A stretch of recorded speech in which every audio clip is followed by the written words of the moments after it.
Hello and welcome to the CRM Zen Show, where we talk about all things Zoho. This is episode 184. Shift Happens, recorded on Friday, February 4th, 2021 from Zenatta Consulting. I'm Brett Martin. And I'm Tyler Colt, and let's get right on into the show. Let us do that. And as always, we will start with events. We have got quite a few coming up. We've got a whole new events page. You actually, if you want to sign up for our events, we make it simple. You can basically now just put in your name, email address, and just uncheck the ones you don't want and go ahead and register, and we'll take you to a link, add them all to your calendar, and you will get all set up. So that makes it easy. And as always, you can find other events as well. So, anybody else's events will on here. So we've got a focus group webinar on integrating Desk with Zoho CRM. That's coming up on Tuesday, February 8th. I think that's put on by Zoho. And we've got our webinar coming up this month. What are we doing? The CRM full product tutorial. That's going to be on February 15th at 10 a.m. There's actually one I don't see on here that we need to get added, but I think on February 10th, you're doing a Zoho Books one, Tyler, with John Oda also from Zenatta. Yep. And that's going to be actually with Zoho. The Zoho finance team as well. Nathan and Val, absolutely great dudes to work with, and we're looking forward to that one as well. I think the plan there is to do basically a overall kind of product tutorial and overview for Zoho Books, kind of cover all the key things that you're going to need to get set up as you onboard onto that product. Fantastic. All right.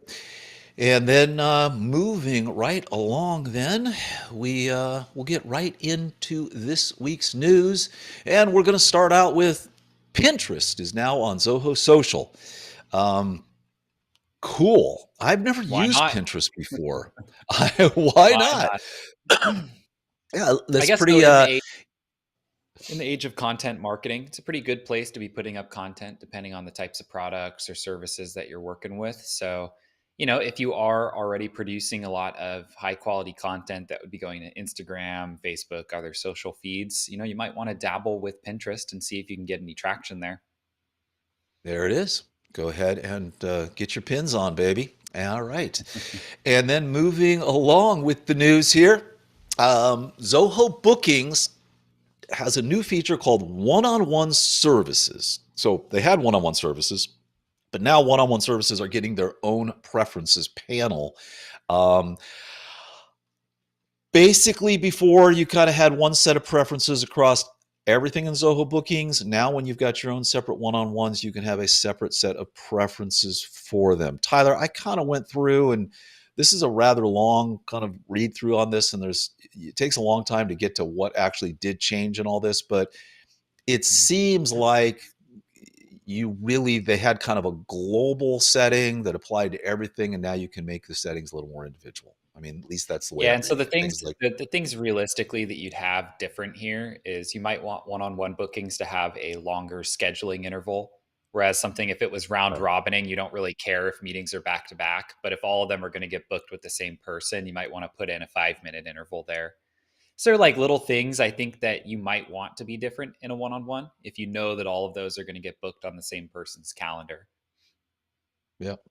And actually, we'll say while we're on bookings, I did get a email from one of our long-term clients who has dabbled in bookings who said the Google Calendar sync is a lot better now than it used to be.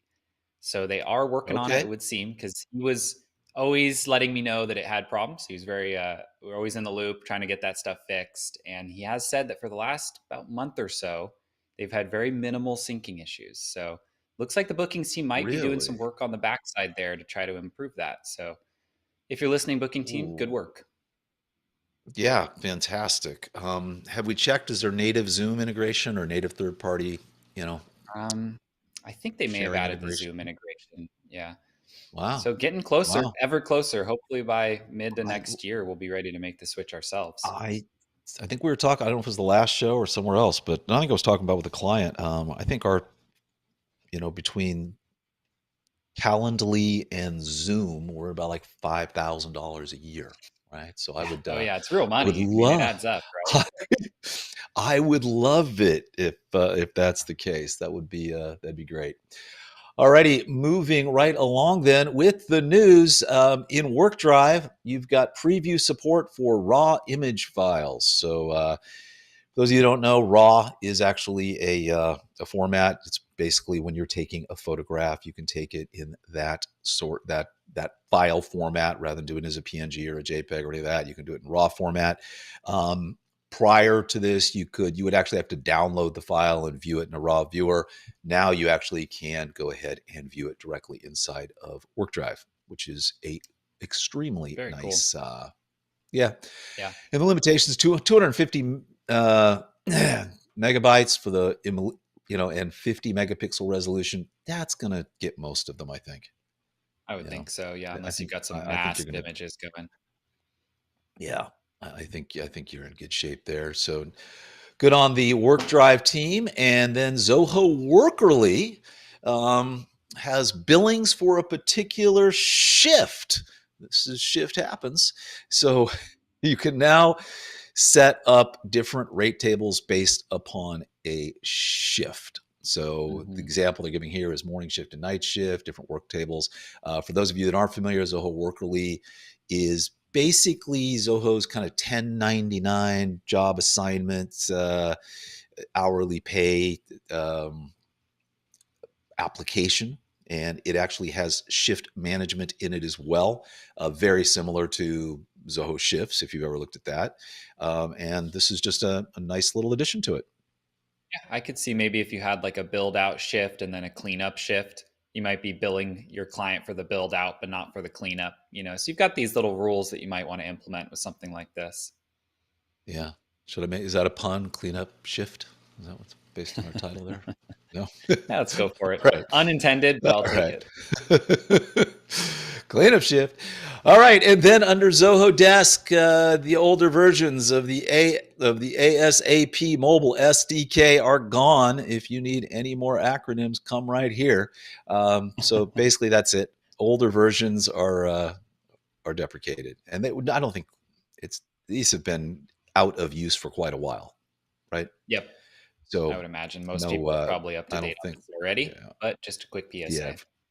If you haven't updated your mobile SDKs, now's the time to do it. You've got just got about a month to go, right? Alrighty, and then moving right along on this rather slow news week, we've got new pricing plans for Zoho TeamInbox. I was able to look at this before. I think it was $8, and then you had kind of an extra per person. Now they've kind of just changed it, so it's $5 per user per month billed annually for the starter edition, and $7.50 per user per month billed annually for the professional edition. 5 shared inboxes, unlimited rules, unlimited personal sender addresses, 25 shared sender addresses. There you go. It seems expensive.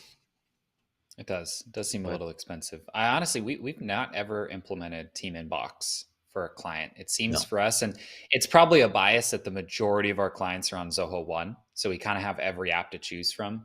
But almost every time we've had a use case where people kind of want a place to share and collaborate on client communications, we move them into Desk, because you just have everything TeamInbox is going to have, plus real status tracking, internal comments, knowledge base, templates.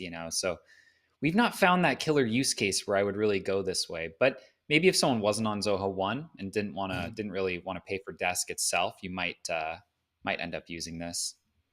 Yeah, I agree. I think that we always end up going with Desk every single time.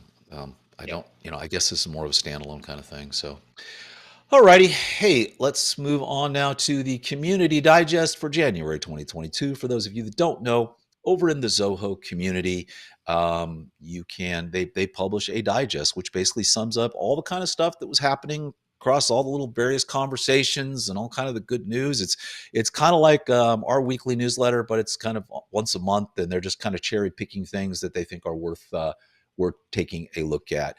We have talked about all of these on our shows in the past, but it's a rather nice rather nice little update if you can get here. And they also do some really nice stuff for, you got some MVPs. These are people that basically are just constantly helping people out inside the chat rooms here. And by the way, if you're listening, MVPs, come on over to Club Zenatta and hang out in there a bit as well. We've got or that's over good. to our careers page. Yeah, over to our careers page. Exactly, which I updated today. We're hiring another web dev, and we're still hiring senior consultants and developers. So You come are a Zoho come nerd. drop by. Please come knock on the door. We will Come open. say hello. Exactly. All right, and then moving right along, they got a bunch of new updates for Zoho Vault. And I guess the biggest one is that they have TOTP integration. For those of you that don't know, that is time-based one-time passwords. So we leave out the B. Otherwise, it would be Tabopta.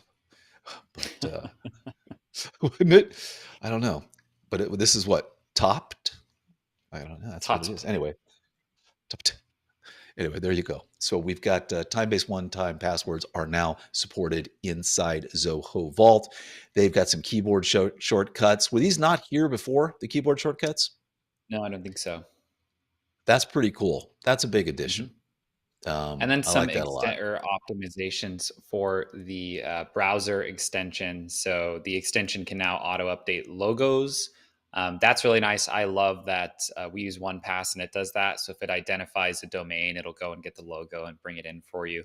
So a couple little quality of life things there for the extension, which is huge because I think most people primarily are going to interact with Vault through the extension, not through the app itself. Yep. So the better that can get, I think the better of a time people are going to have inside Vault.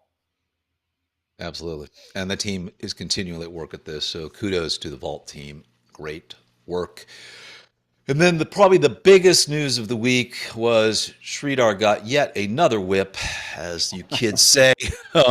He got the new Tata Nexon EV. It's funny. I was doing a little checking out here. It's pretty cool, by the way, this car. This is Tata doesn't sell over here in the States, and it's always been because of environmental reasons. But I would imagine with an EV, that wouldn't be a problem. But this is actually a good looking car, man. So it wasn't too expensive either, was it? They showed the amount in the article, I like looked 12 at grand, it. It wasn't 13 grand or something. Is that what it was? US? Did you do a conversion on that? I might be misremembering, but I don't think it was much. That's the price here, so we'd have to. I cannot convert those, but anyway, yeah, it's pretty decent looking car. So electric cars are everywhere. I think I was watching the news this morning. Ford is saying, "Man, we're full transition." It's kind of interesting. So, and I don't know what this is. So, our Indian friends out there, I noticed that a lot of cars. Is this when you get a new car, you put the flowers on the front of it? I like it. Is that kind of like, hey, here's your new car? Yeah, I think it's cool. It's kind of cool. Yeah, it's like a lift mustache, kind of, right? So, yeah, but it's kind of cool. But I noticed I was looking at some other people. I was doing some research on these cars, and they all had this little flower thing on the front of them. I'm like, huh, interesting. I like that. Yeah. And with that, Tyler, that takes us to the implementation of the week, sir. What do you got? Yes, our implementation this week is one that we built out for a client pretty recently here. This is basically a custom related list to be able to view and track package items in the CRM. And so with the default finance integration, it does show packages inside of the CRM customer or account record. But the problem is you can't actually open the package within the CRM to see which items are on it. So if you're in the CRM and you have a sales order and it has, a package, you don't actually know that all of the items on that sales order were packaged and shipped. So if you're dealing with an inbound customer question and they ask, hey, for my product with serial number 12345, has that been shipped yet? You actually can't see that inside of the CRM in really any way. So using one of our new favorite tools, our little custom XML related lists, we can actually create a little custom list there where when you open up a contact or account record, it'll go ahead and read into Zoho Books and Zoho Inventory, and then give you a list of every single item that's currently in a package. It'll also organize those based on the sales order number. So you can kind of see from this sales order, these 5 items have shipped. And then lastly, of course, it'll pull in things like the shipment status, the tracking number, the serial number for each item that's been packaged, and really any other data that you would want to pull over from inventory. So it's really slick. This is one that just saves you clicks for like inbound calls where you need to answer that question. Where is serial number 12345? This just saves you having to jump into inventory to actually answer that question for a customer. Yeah, this is really cool. We are using so much these XML related lists lately. We're doing it with QuickBooks and pulling some stuff in, and this is just a nice little hack. I just think will Super be. useful. Just super useful. I mean, there's just a million use cases for these things. Even just inside the CRM, we had one recently where a customer wanted opportunities to be publicly visible. So that Yeah. if I was in a customer record, I could see all their opportunities, even if I didn't own them. But the problem is, if an opportunity is visible, a user can email to that opportunity. And so we were able to solve for that use case by creating a custom XML list of opportunities for those contacts, because then we can show it without it actually having view permissions, so they can't send emails to them. So like you can use these things to solve for a lot of those little kind of oddball cases. And yeah, we're just finding more and more that we can do here. Really good stuff. Very, very, very nice.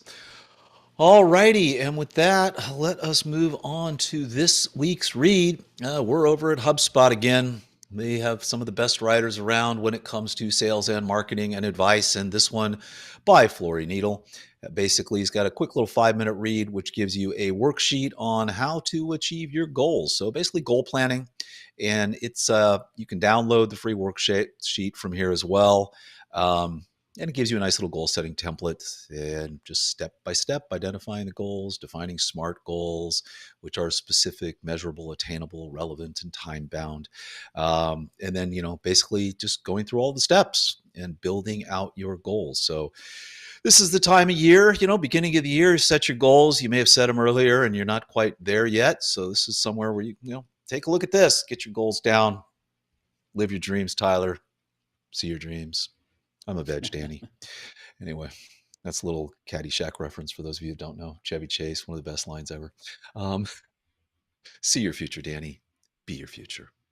I'm a vegetable, Danny. Anyway, that's all I got. Anything else there? Been a while since I've seen Caddyshack.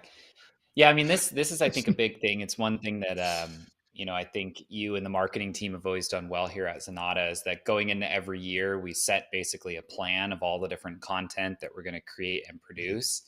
And then just execute along that plan, with consistency, and kind of track that goal against what we said we were going to do.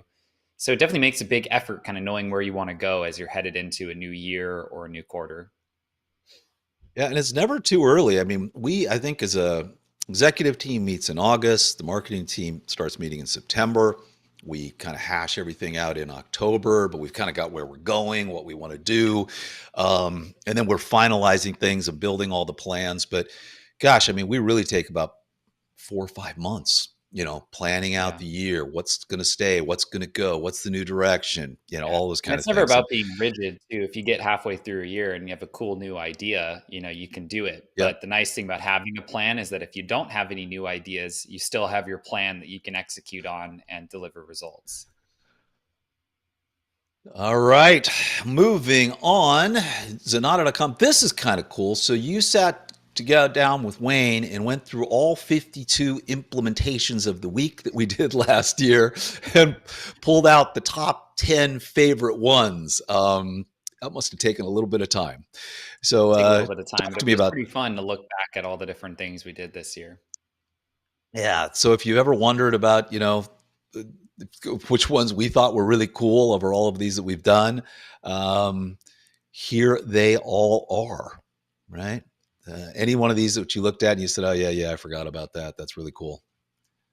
None that I think I forgot about, but some of these I think that, just have this kind of widespread value, being able to calculate your true marketing ROI, number 3 there with books, CRM, and analytics, about actually attributing expenses back to your various lead sources, and then your closed won deals from those lead sources.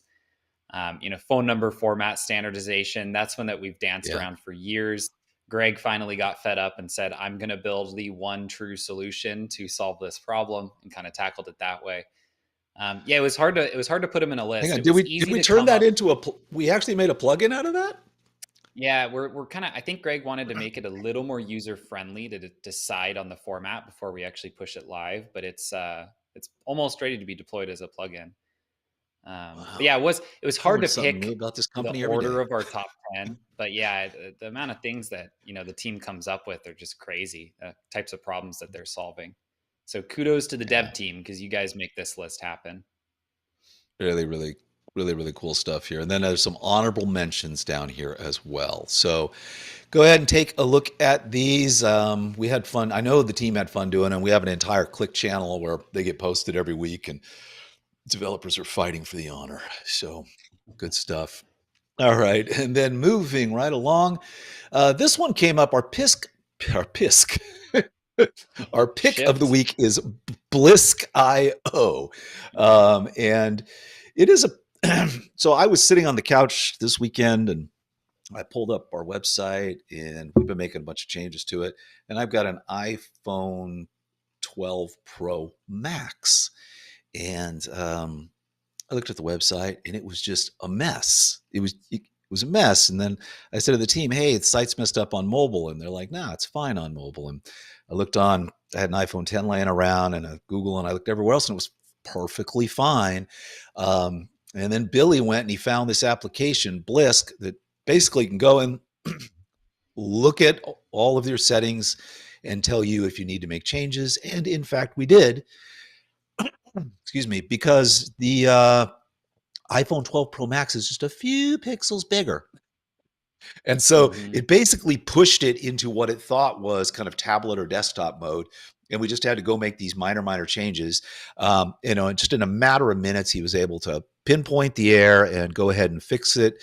So if you're a developer, if you're a web developer, this is just a fantastic tool, and I highly recommend you take a look at it. We purchased it straight away.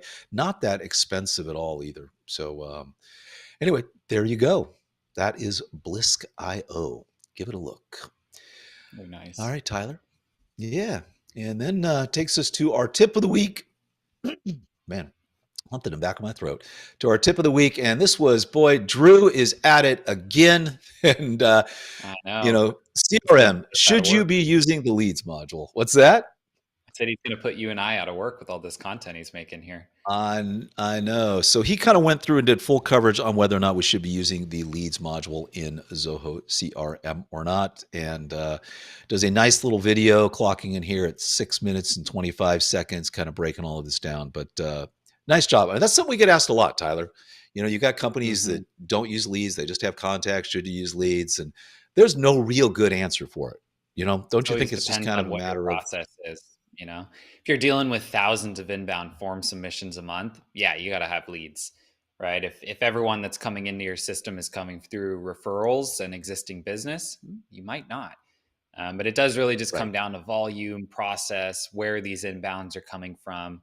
And Drew does a great job at kind of breaking that down. And then I think in the video as well, kind of goes into some of the configuration, making sure you've got good lead statuses, that your lead conversion is set up properly, so you're not losing any data. So kind of takes you across the whole workflow of using the leads module if you choose to do so. Yep. And as always, head over to youtube.com/Zenatta and subscribe to our YouTube channel.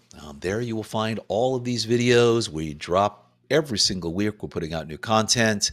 CRM Zen Show's there. All of our tips are there. Our webinars that we're doing, everything lives there. So come visit us there. Subscribe, and while you're there, push that bell to get notifications when new videos drop. It's fun. It's exciting. All the cool kids are doing it. You should too. All right. Going for the peer pressure nowadays. It's the explicit peer pressure. I like it. That's it. Why not? All right. That takes us to our Q&A. I already just did the big YouTube plug, so let's get right to it, Tyler. And the first question is from Steve. who has another question relating to Johnny Ferris's question regarding tracking the trucks. So this was from our episode 182, calendar depreciation. I could sing that again if you want me to. Anyway, he says, I'm a wholesaler and I have my own delivery driver, and we have a lot of customers picking up. Does Zoho have a native delivery management app or integration to manage my own driver delivering orders to customers? I also noticed that Zoho does not have a customer pickup option unless I'm wrong. Tyler? I don't know. I guess in inventory, you could treat this truck as warehouse, but it almost sounds like you want a field service No, but management thing here. yeah, you can't really put a package in inventory in a warehouse Right. and then have it leave that warehouse. I mean, you could. It depends how granular you need to get, Steve. That's really what it comes down to. If you don't need to track which packages are on which truck while they're out for delivery, you could probably just use the packages module natively and kind of mark them as shipped as they're going out on a truck, but it wouldn't actually associate a package to a truck that way. Otherwise, you'd be looking at, it's not really a field service application because you'd want it to connect to your Not packages. really, I know. It would almost need to be like a custom app almost inside a creator that's like referencing your inventory data and stores its own, truck record that packages could be associated to there. So not a perfect fit, but you'd have to go the way of custom dev, I think, to make that work well. Yeah. And no, they don't have a customer pickup option. It's not really kind of set up that way, right? I mean, I guess No, a I'm customer sure came to the you could store. probably kind of make it do that if you just marked it as shipped and delivered. Maybe you have a custom field in the package to check a box or something to identify that. All right, and moving right along, Benedicta asks, hello, team. Can you assist on how Zoho segmentation works? So I want to segment my customers based on revenue, and when I run my analytics, I want to see it. And this is, should you be using the leads module? So this is basically just right off of Drew's new thing.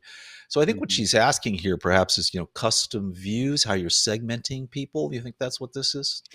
Yeah, and I mean, if you're thinking about like real segment reporting, you're probably going to be doing this inside of Zoho Analytics.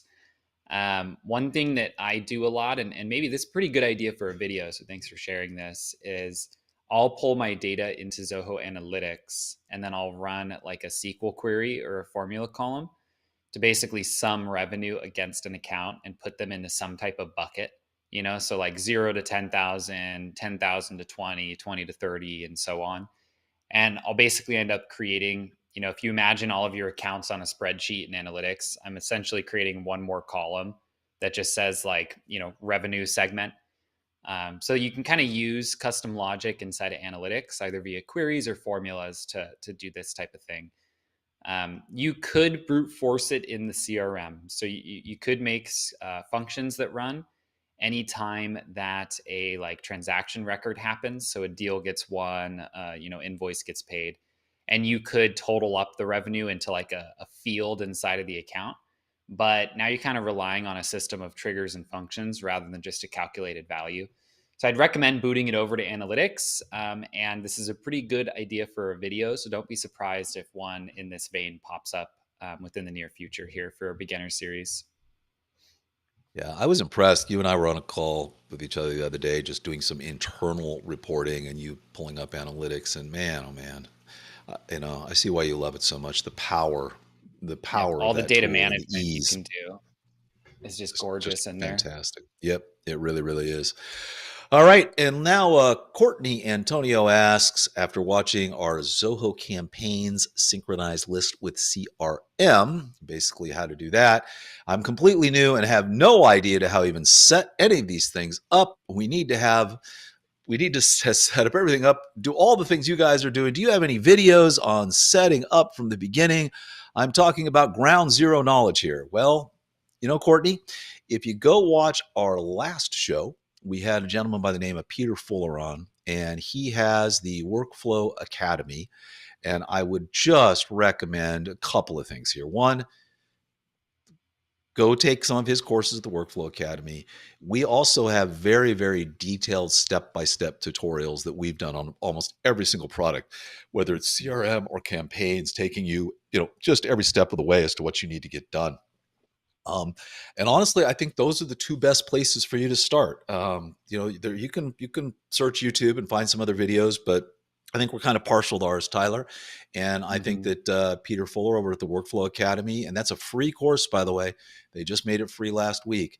I think those are going to be pretty good at getting you going, at least with the CRM and getting that stuff set up. And then I think our campaign tutorial will help you out there tremendously as well. Yep. And if you are thinking too, if you're asking kind of about like setting up Zoho, like getting started with Zoho as a whole, that might also be a good video for us to put in the pipeline, Brett. How, like a walkthrough of how do I turn on Zoho One? How do I add the apps to Zoho One? If you're asking about that like core setup of getting your initial account set up, then yeah, that's actually a great idea for a video that we should put on our list. It kind of is the order you need to do things, right? Yeah, like when you're how to turning it sign on up and for setting Zoho it One. up. It sounds simple, but it Yes. kind of isn't, right? When you actually get going, you've got all these different apps and how do they connect together? And it might be worth doing it might be a long video, but a walkthrough of something like that. So thanks for Yeah, I mean, the question. especially if you've been using other Zoho apps and then you go to Zoho One, danger, Will Robinson, danger. There's some, you want to do things in a specific order there. So, totally. all right, moving right along. Then, Antonio Rosales asks a quick question that is long. This is actually watching our CRM Workflows Beginner Guide from 2020. I had a quick question. Whenever I change a specific field on one of my clients, it shows up as a task, and it's supposed to since I made a workflow for it. However, if I upload a report that updates the current client's information, the task will not show up. Yep. I think we already know where this is. You want to go ahead and answer this? Yeah. So in essence, Antonio, by default, when you run an import that changes field values, workflows will not get triggered. What you can do though, they actually added this just a couple months back, maybe like 3 to 6 months back, is that when you do that import on the final page, so you've mapped all your various columns, right? You've kind of gone down and mapped the spreadsheet column to a CRM field, and you click Save and Next. At that next section, there's going to be a checkbox that'll say trigger workflows based on this import. So if you check that box, then it should create your tasks for you. But by default, the import of any data to the CRM will not trigger workflows. So you'll just have to check a box and you should be rocking and rolling. All right. And then we got another question. This is from Marvelous. Maybe related to Marvelous Marvin Hagler. We might have had this one before, didn't we? Hello, team. Can you assist on how segmentation works? I want to segment my customer base on revenue. Yes, I think we already answered this same question earlier, so just refer back to our answer from 5 minutes ago. All righty, and then we have all of our thank yous, and we want to thank you guys. So shout out to Dominic, Deblina, Sophia, and Community Solar. All right, guys, we appreciate you guys as well, and we do love the nice comments that you give us on the YouTube channel. And with that, Tyler, another show is in the books.